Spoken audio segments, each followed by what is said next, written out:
বলা নেই কওয়া নেই, আচমকা একটা গাছকে লম্বা লম্বা পা ফেলে হেঁটে চলে বেড়াতে দেখলে নির্ঘাত ভিড়মিড় খাবো আপনি আমি। কিন্তু কোনো অলৌকিক বা রহস্য রোমাঞ্চ সিরিজের গল্প নয়। ইকুয়েডরের গভীর ট্রপিক্যাল রেন ফরেস্ট সত্যি স্থান পরিবর্তন করে এক বিশেষ প্রজাতির গাছ। নাম তার ক্যাসাপোনা। পাম গাছের গোত্রীয় এই চলমান গাছগুলি বৈজ্ঞানিক নাম হচ্ছে সেক্রোটিয়া এক্সোস্ট্রিসা। লম্বা লম্বা পা না বলে লম্বা লম্বা শিকড় বললেই অবশ্য যথাযথ বলা হয়। এ গাছের শিকড় মাটির ওপরে অনেক পায়ের মতোই খাড়া দৃশ্যমান, আর তাই দিয়ে দিব্যি স্বচ্ছন্দভাবে স্থান পরিবর্তন করে এই গাছ। ক্যাসাপোডার এই গাছ তাক লাগানো আচরণ 1980 সালে প্রথমবার চিহ্নিত করেন গবেষক জন এইচ বডলি।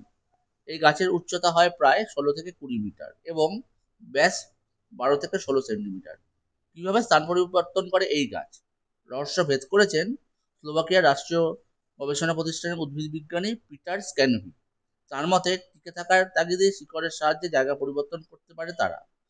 আসলে এই অঞ্চলে ভূমিক্ষয়ের হার খুব বেশি, আর জঙ্গল গভীর হওয়ায় সর্বোচ্চ সূর্যের আলো পর্যাপ্ত পরিমাণে পৌঁছায় না। তাই গোড়ার মাটি যখন আলগা হয়ে আসে, তখন এই পাম গাছগুলো অপেক্ষাকৃত শক্ত মাটি এবং বেশি আলোর সন্ধানে উঁচু উঁচু নতুন ঠেসমূল জাতীয় শিকড় তৈরি করে। এদিকে যখন নতুন শিকড় শক্ত মাটিতে ক্রমশ গেঁথে যেতে থাকে, পুরনো শিকড়গুলো ধীরে ধীরে মাটি থেকে বিচ্ছিন্ন হয়ে যায়।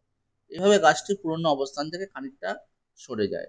এভাবেই গাছটি একটু একটু করে আগের জায়গা থেকে সরে যায়। স্ক্যানাভির কথায় এভাবে পুরোপুরি জায়গা বদল করতে একটি গাছের প্রায় 2 বছর পর্যন্ত সময় লাগতে পারে। কখনো কখনো নিজের প্রথম অবস্থা থেকে প্রায় 20 মিটার পর্যন্ত সরে যেতে দেখা গেছে এই গাছগুলিকে।